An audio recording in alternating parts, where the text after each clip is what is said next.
So over the past year, as we've been educating you guys on how to talk to sellers, how to properly utilize the closer's formula and the 4 buckets of sellers, our education has really evolved and grown. And today's video is going to be super fun because it's going to have a live seller call at the end. And what you're going to see is I talk to the most common type of seller that's motivated, but the price is incorrect. And I'm always talking about this is the type of seller that you have to get great at closing. However, in order to get great, the KPI that I'm actually putting down is you need to close 1 out of every 9 sellers that is motivated, but the price is incorrect. So when you really think about it, it's not that difficult to be great. We can still fail 8 times and be considered great at this. All right. Now, in this example, what I want you guys to pay attention to, when I talk to a seller, the price is incorrect.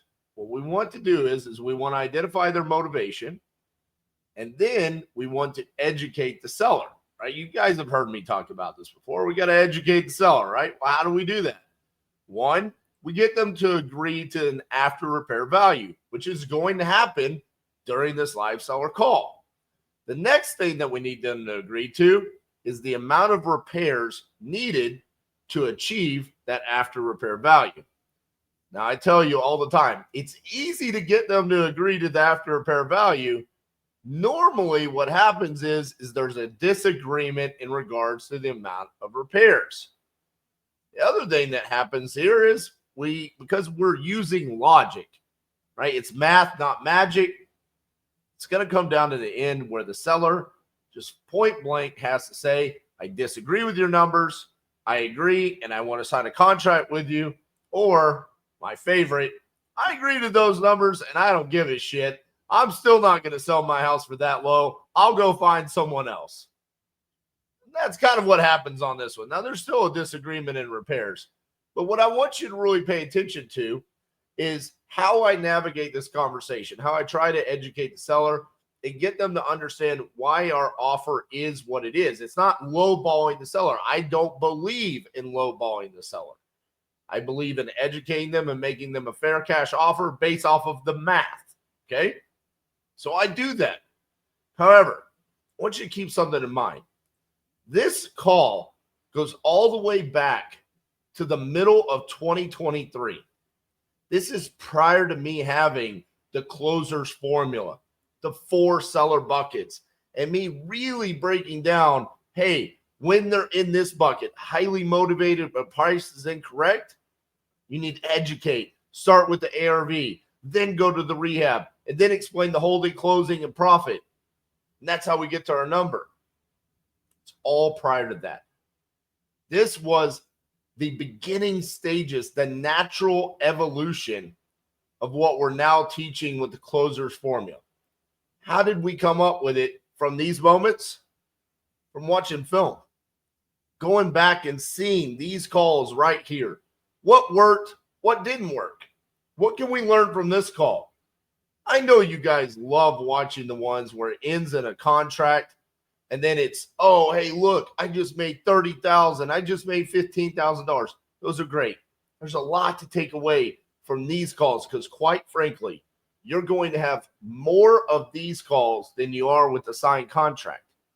So watch this, learn, and see how I navigate this to make sure that you can close 1 out of every 9 of these types of conversations. All right, another lead Zolo in Indianapolis for divorce.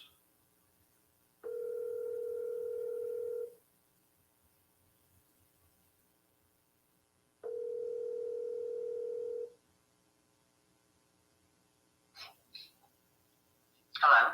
Hi, is Glenda there? This is she. Hey, Glenda, this is RJ Bates calling about your property there on, I'm probably about to butcher this, Camille Court. Okay. Did I get it right? Yeah. Huh. All right.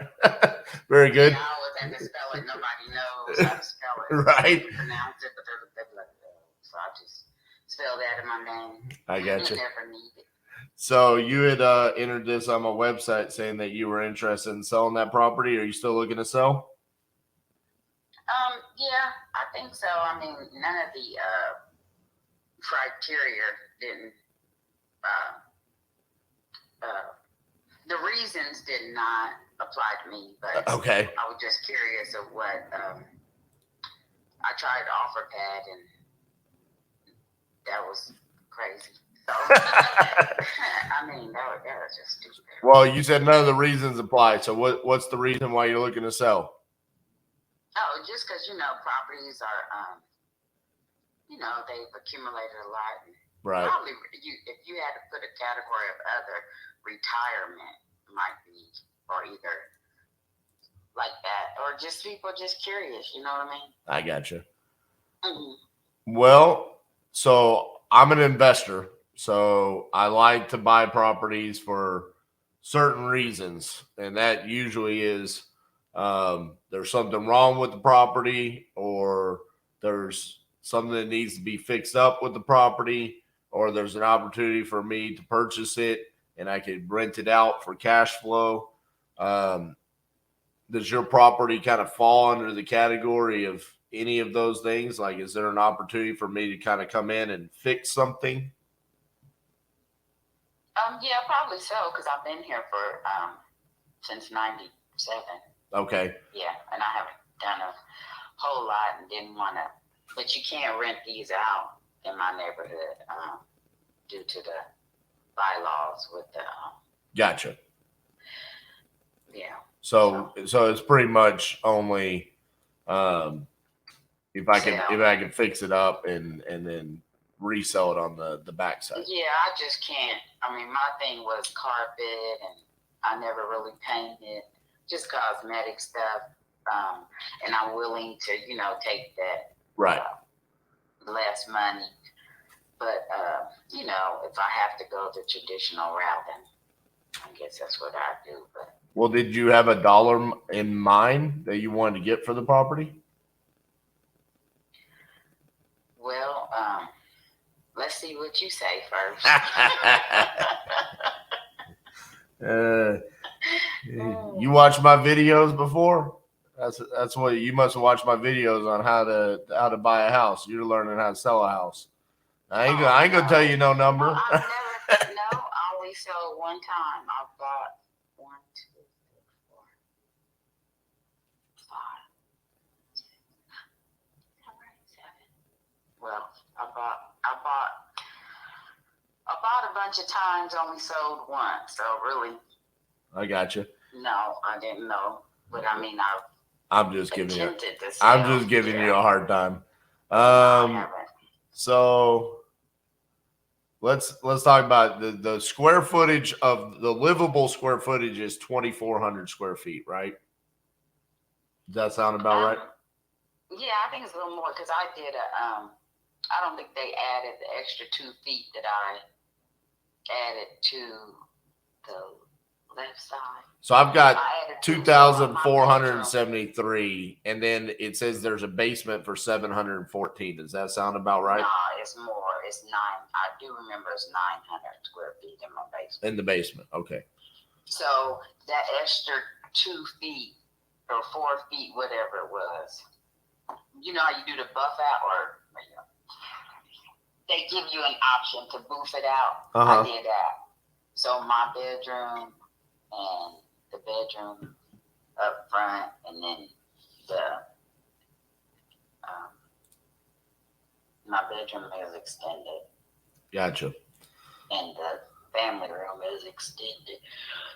All right. So is the basement finished out, or is it unfinished? It has drywall, and it doesn't have the mud. It just needs tape and mud. I gotcha. And then on the interior, you said you pretty much haven't updated it, so it would need like paint and flooring and updated kitchen and bathroom. I did the flooring downstairs, and I did 1 bathroom. So it just needs flooring in the master bathroom, and it needs carpet upstairs. Gotcha. What about the kitchen? Flooring downstairs is all. Yeah, that flooring's done. Okay. And like the cabinets, are they the original cabinets and stuff? Yes, they're the original cabinets, so you probably have to paint them gray or whatever people like. I got you. All right. I don't have no knobs on them either. Okay. So let's see here.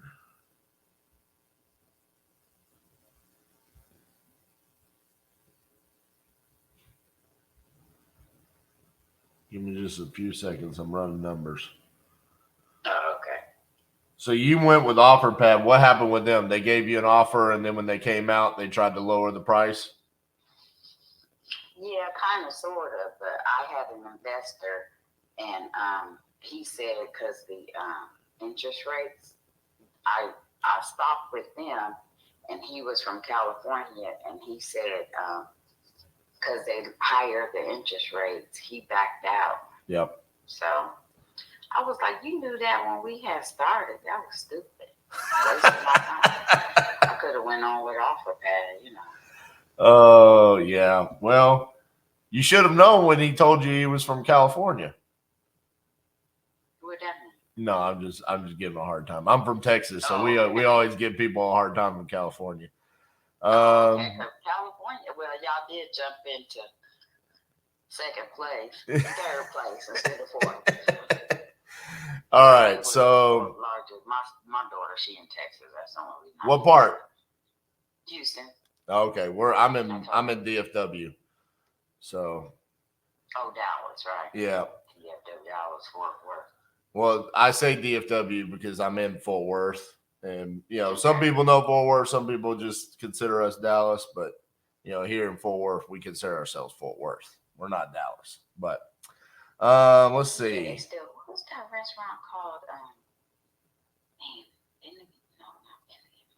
Restaurant. It was nice.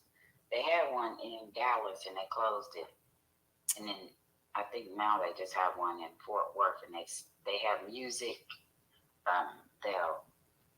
You can eat, and then later on they'll shut down the tables and make it a dance floor and stuff like that. You're not talking about Billy Bob's, are you? Billy Bob's? No, it ain't Billy Bob's.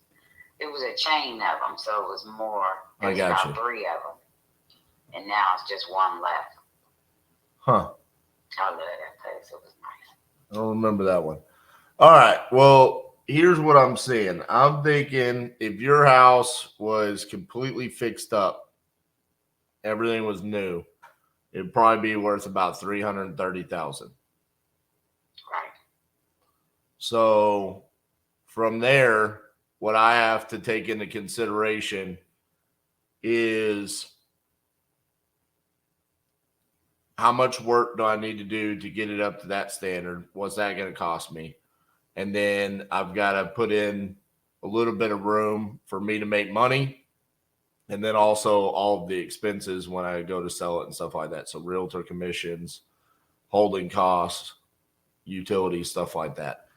So based off of that, we're at 2473.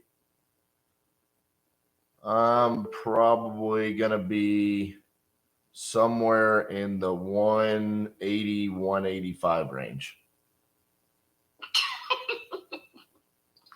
Okay. Well, that's way low. What were you thinking? Like 285.